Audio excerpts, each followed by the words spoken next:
Oi, aqui é o Alex e a Mari, nós somos arquitetos do Estúdio Mostarda e este é o nosso canal. Sim, e o canal hoje vai trazer para vocês um vídeo sobre Bali, dentro do nosso programa Destinos no Planeta Arquitetura. Bora lá!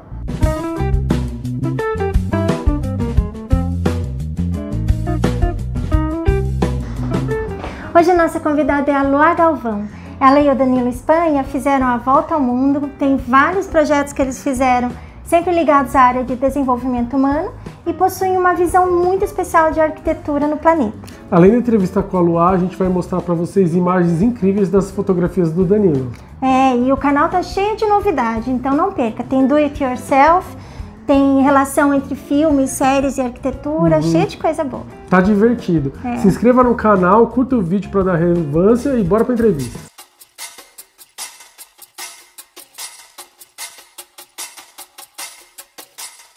Hoje então, conforme prometido, a gente vai dar continuidade aos vídeos. A gente já fez a introdução para falar qual que é a relação que a gente vai fazer das viagens da Lua e do Danilo com esse olhar mais voltado para a arquitetura, né? E o destino de hoje é Bali. E aí a Mari tem a primeira pergunta aqui para a Lua. E a gente quer saber já de começo como que foi a suas primeiras impressões quando você adentrou a Ásia, né? Bom, primeiro é legal comentar que a Ásia é outro mundo, gente, outro paradigma. Realmente a gente está indo, parece que a gente é virado do avesso quando a gente chega lá. E a gente está indo para Bali, né? Mas é legal avisar porque muita gente acha que Bali é um país. E Bali não é um país, não. Ele é uma ilha pertencente à Indonésia, que é um país muçulmano. E Bali é totalmente diferente de todo o resto da Indonésia, que aliás tem mais de 12 mil ilhas a Indonésia. Então Bali é uma ilhazinha que tem a cultura hinduísta, essa é a religião deles e por isso eles são tão diferentes. E eles conseguiram, acho que, permanecer com sua cultura, mesmo envoltos, né, dessa cultura islâmica que é a cultura do país no qual eles pertencem. Então, assim, é muito diferente chegar na Ásia e Bali também é um local muito à parte de tudo, assim. Eu falei, gente, eu tinha vindo, assim, Brasil, né? Segundo ponto foi a Austrália, depois foi a Nova Zelândia, que a gente já conhece um pouco mais a cultura, são mais parecidas com a nossa cultura, né? Com os Estados Unidos, Canadá, a gente, e de repente Bali. Aí eu chego em Bali com as mesmas roupas, meio do Brasil, da Austrália, da Nova Zelândia, né? Que é os shorts mais padrão, a camiseta mais padrão, e de repente, nossa, entro no mundo das cores. E eu sou aficionada por cores, estampas e tudo mais. Ah, mas acho que não deu 3 ou 4 dias pra eu estar paramentada de um jeito todo colorido, de chinelinho e me sentindo local, sabe? Foi uma transformação muito engraçada, que depois ela se seguiu. Eu acho que eu fiquei nesse mood Ásia até realmente sair da Ásia. Foi um ano todo muito colorido pra mim. Que eu me redescobri, assim, falei, nossa, dá pra viver mais folgado, mais simples, mais gostoso, mais feliz, mais alegre. Então eu acho que eu me adaptei. Fui a cada país que eu ia viajando, dando uma olhada nas coisas dos locais, assim, e eu gostei de experimentar em mim, pra ver qual era a sensação de vestir um pouco das roupas locais, sabe? Foi bem interessante. E essas cores, esse jeito mais despojado e mais livre de se viver, você vê refletido nos espaços deles lá ou uma coisa mais do vestuário, assim? Então toda essa parte de tecidos, objetos, é muito colorida. Os paramentos. As construções já nem tanto, mas elas têm uma coisa muito interessante, elas são muito ricas em adornos, em ornamentos. Então, mais ou menos que a construção balinesa, do povo balinês mesmo, porque depois a gente pode conversar as construções balinesas e as construções dos estrangeiros que foram morar em Bali. São duas coisas meio separadas. As construções típicas dos balineses, eles se utilizam muito dos materiais à disposição ali na ilha. Então eles constroem muito com pedra vulcânica, então tem construções que por um lado de fora são meio negras, meio pretas, mas são super bonitas. Uma construção com material, as pedras, né, que são meio da cor meio cinza do nosso concreto, e também eles usam um material meio uma tinta, um material meio ocre também, usam muito isso. mas os adornos são uma coisa impressionante. Então, toda vez que você adentra uma casa balinesa, ou na sua maioria, ou naqueles terrenos, depois eu vou explicar como as famílias vivem, sempre tem uns pórticos muito bonitos e muito adornados. Eles são mestres em talhar madeira e também em talhar essas pedras. Então, isso é uma coisa muito característica de Bali, sabe? É muito bonita. Então, o lado de fora não é tão colorido, mas é muito adornado. E aí, quando você entra dentro, as cores aparecem, né? É muito bonito. E esses portais, esses objetos têm a ver com esses rituais que você falou que eles fazem? Tem uma coisa curiosa, que a maior parte das casas tem uma espécie, são como se fossem gárgulas ou entidades ali de proteção já logo na entrada. Então tem sempre um portal e tem duas ali, né? E você aí adentra a casa. Depois que você entra, eu até gostaria de comentar como é que as pessoas vivem, porque eu acho que é uma coisa muito interessante, antes da gente entrar nessa coisa um pouco mais dos ritos. Tem uma coisa muito interessante em Bali, que é a maneira de viver em família, né? Então eu vou contar pra vocês como é. Em geral, as pessoas têm terrenos maiores, né? E várias casas são construídas de uma forma meio circular dentro do terreno. Em oposição à porta central, ao portão principal, em geral, tá a casa do patriarca, porque é um patriarcado ali. Então, assim, mora o patriarca com a matriarca e seus filhos, conforme vão crescendo e vão casando, os filhos homens trazem suas esposas para morar dentro do terreno e vão constituindo suas famílias. Se esse patriarca em algum momento morre, é como se você girasse a propriedade e daí vem o filho mais velho e ocupa aquela instalação principal. E eles sempre têm também alguns espaços comunitários de convivência. Acho que a gente falou no nosso primeiro vídeo, né, que talvez a vida do futuro fosse mais em comunidade. Isso eles praticam muito em família. Aí vocês falam, e a menina, como é que faz, né? Então, até casar, fica com os pais nessa casa principal. Quando casou, vai para a comunidade onde vive o marido dessa pessoa. E aí eles vivem dessa maneira, que é bastante interessante. E eles gostam muito de ocupar a área externa da casa. Então, eles têm umas varandas meio grandes. Então, eles muitas vezes te recebem na varanda e sentam meio no chão para tomar um chá. Então é muito interessante, as casas ficam meio altinhas assim, ou elas são suspensas com uma base de concreto, como se fossem escadinhas que você sobe na casa, ou então em forma meio de uma palafita. Mas isso é super interessante. Tem uma outra coisa legal, que aí já fala um pouco dos ritos, eu acho. Eles, toda vez que alguém falece na casa, isso também tem na Tailândia, eles constroem como se fosse um totemzinho em forma de um templozinho, que eles vão colocando um do lado do outro, meio próximos da entrada assim, das casas. Então é como se aquele espírito, de alguma maneira, continuasse ali, ou eles honrassem aquele espírito que passou. Luá, você falou aí que tem uma peculiaridade, que as casas, os locais diferem de diversas maneiras com as casas dos estrangeiros que vão para lá, né? Quais são essas diferenças que você identificou? Essa coisa das casas balinesas já estava no meu coração há muito tempo, porque muito antes de eu poder pisar lá e conhecer Bali, que foi incrível, eu já tive contato com a cultura, um pouco da cultura deles, através de amigos. E aí eles começaram a mostrar algumas fotos e tal, e eu falei, meu Deus, se um dia eu tiver uma casa, eu queria ter uma casa balinesa, né? Se eu pudesse construir uma casa pra mim. Eu era bem nova, aí eu fui numa livraria uma vez e comprei um livro da Taschen, que são aqueles livros de mesa, com casas do mundo, né? Do México, da Grécia, tal, eu comprei a de casas de Bali. E passei minha vida ali saboreando aquele livro e falando que a arquitetura é maravilhosa, uma arquitetura aberta, fluente, com a natureza integrada. E quando eu cheguei lá, eu percebi que tinha uma diferença muito grande entre as casas dos balineses nativos e as casas dos estrangeiros que acabaram indo morar em Bali. Quem começou essa cultura de casa aberta, sem parede, fluente, eu não sei, mas eu sei que durante bastante tempo isso virou uma grande moda em Bali. Então existem várias casas que não tem nem as divisórias das paredes dentro, são poucas as divisórias, muito poucas. Assim como muitas casas não têm a parede externa, então tem telhados que eles rebaixam até certo ponto, depois os móveis são colocados numa área de proteção do período de chuvas, né? Mas você não tem uma parede, elas não são totalmente fechadas. Assim como tem banheiros, muitos dos banheiros dessas casas, até de pousadas, né? Casas para aluguel e tudo mais, que são abertos, principalmente a parte do chuveiro, que é muito legal porque você toma banho olhando as estrelas ou tipo, sabe, olhando a natureza. Então é uma arquitetura muito bonita porque é uma arquitetura fluente. Eles usam muito bambu, usam muito madeira, como eles trabalham muito bem a madeira. Então tem, às vezes você vê uns biombos de madeira bonitos fazendo algumas divisórias, né, algumas divisões, mas as casas elas são fluentes e abertas. E como a natureza de lá é uma natureza meio tropical, bem bonita, bem pujante, esses estrangeiros que foram morar lá aproveitaram, né, construíram suas casas, mostrando essa natureza fora. Então a natureza, ela meio que entra, né, ela entra em simbiose com a própria construção. Gente, é muito bonito de verdade. E tem uma coisa dos pátios meio internos também. Bom, acho que eu contei, né, no primeiro vídeo, que eu gosto de ver até o mercado imobiliário, fuçando as coisas. Então, quando a gente estava lá, e a gente passou bastante tempo, precisou até renovar o visto em Bali, a gente conseguiu entrar em algumas casas que estavam construindo, loteamentos e tudo mais, para dar uma olhada.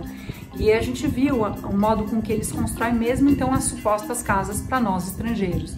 E eles se aproveitam muito dessa coisa de, tipo, virar toda a construção para um pátio interno, onde se tem um jardim, uma piscina incrível, colocar muito vidro.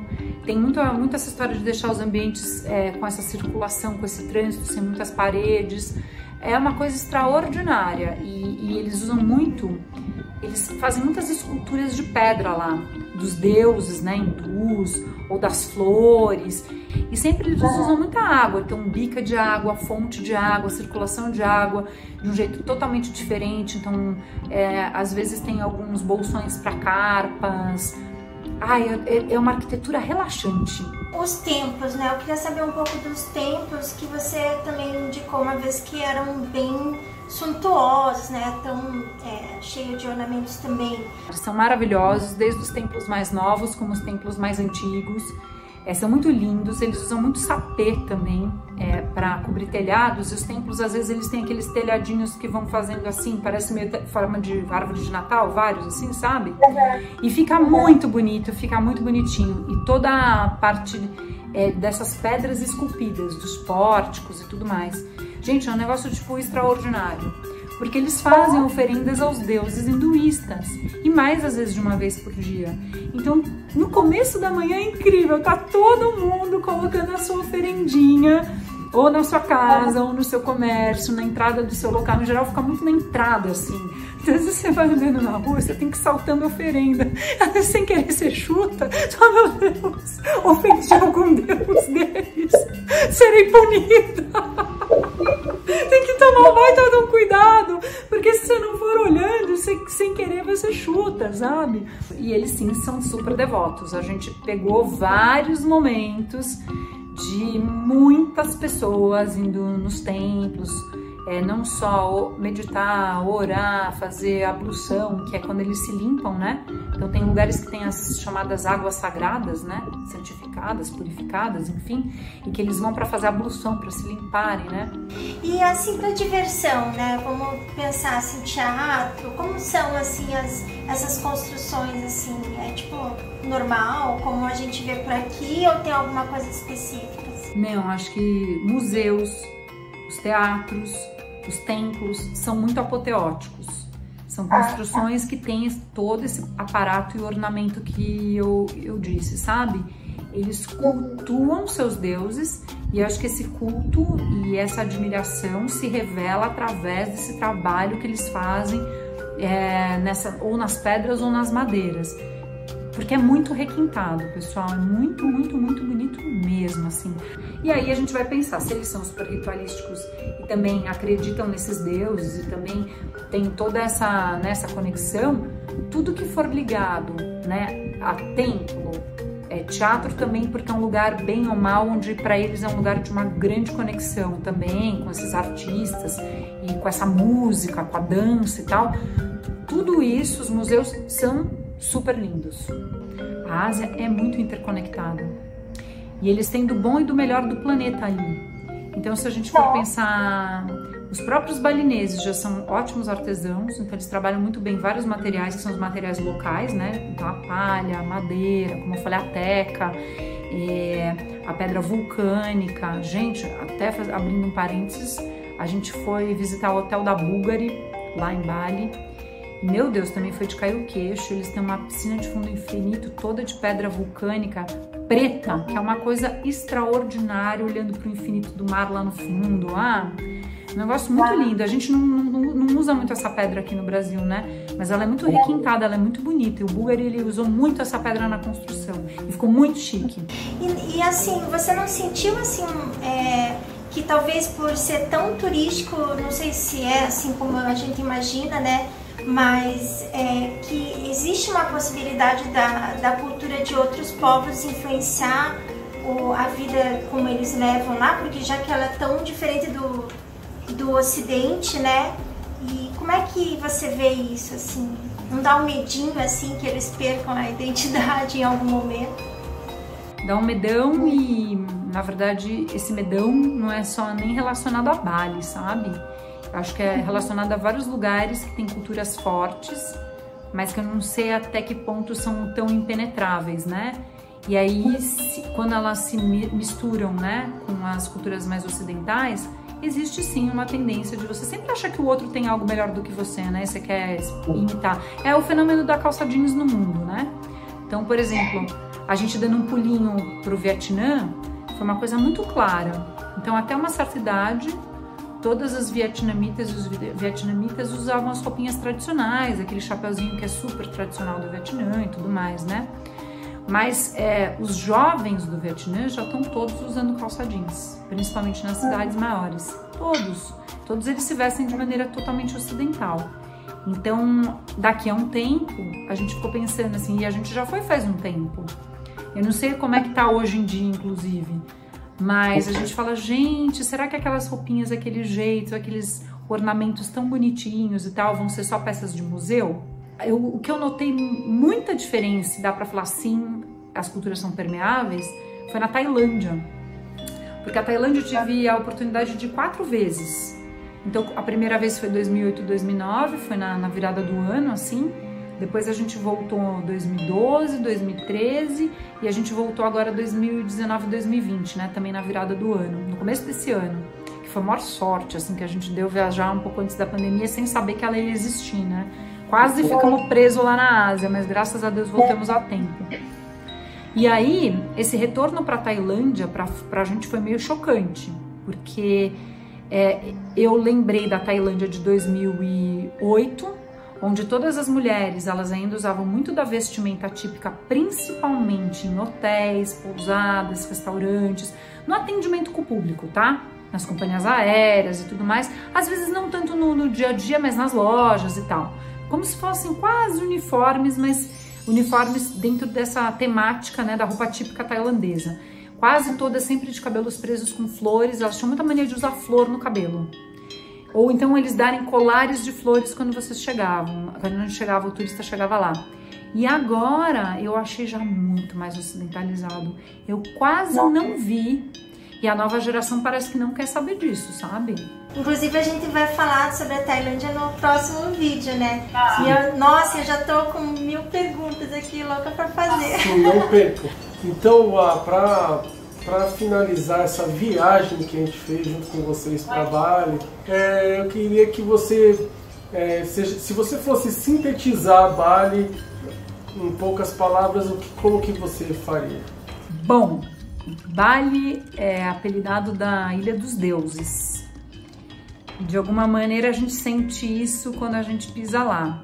Sabe, tipo a Bahia, que todo mundo fala que é a Bahia de Todos os Santos? E quando você chega na Bahia tem realmente um astral super diferente, meio mágico, assim.